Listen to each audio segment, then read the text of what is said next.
Hi, this is the video for the elementary Sunday school lesson for this coming Sunday, April 1st, which is Easter Sunday. The kids are reading the story Jesus Appears to Mary Magdalene.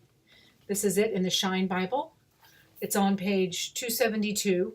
And they can, of course, read the story, take turns reading paragraphs, read it to them, whatever they seem to be up for.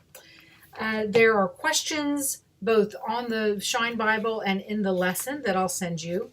Some of the questions include, I wonder why Mary went to the tomb while it was still dark. Imagine going to Jesus' tomb and finding it empty. I wonder what it felt like when Mary heard Jesus say her name, and things like that. So a lot to contemplate here on the resurrection story. Within the story here on the Shine Bible, another question is, why did Mary not recognize Jesus? I think that's always one that we all struggle with, right? And so would be interesting to get the kids' feedback and ideas, their perspective on that question. For the activities, there's a lot of good ones. There's a couple of things, and you can do these in any order. All the materials will be in the on the bookshelf in the temporary building, ready to go. So there's a create activity. This is on page 34 of the lesson that I'll send you. And this is making an Easter art using what's called a resist technique. So it'll be a white cardstock and they'll have white crayons to draw an Easter image or Easter message. And that can be something like he is risen, happy Easter. It could be an Easter egg. They could be drawing a tomb. They could do whatever they want. And then it'll be white on white, and then they'll have watercolors that they can paint over it to illuminate the picture beneath, whatever. And so I'll be letting the parents know that they'll be painting so that they can cover up their nice Easter clothes. And we also have smocks that we can use as well. So I'll make sure they're in the temporary building and we'll keep everyone as clean as possible.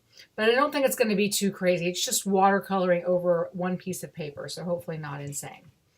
Then there's another game called, it's under the Move category. And this might actually be more exciting for the kids, just depending on the mood they're in. And I do anticipate we'll have more kids than usual since it's Easter.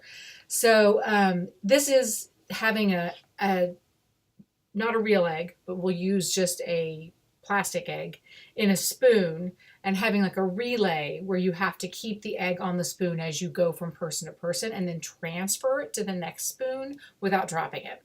This can be done if there's enough kids in two teams. It can be done as one team where they're just trying to make it to the next person without dropping it.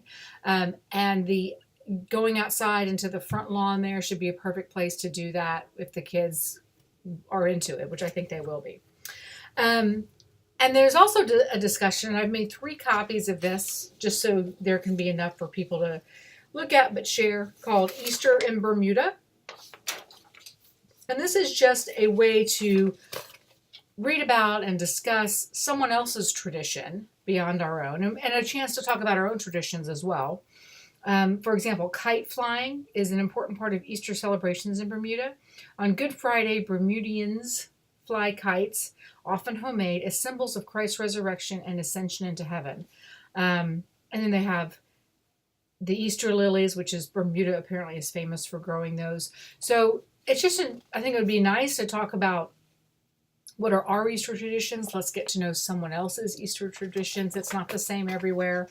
Everyone's got a different way of celebrating and rejoicing. So these materials, the Bibles, the Bermuda information sheets are all going to be on the bookshelf in the temporary building. Let me know if you have any questions before Sunday. I'm happy to answer them. And thank you very much. Happy Easter.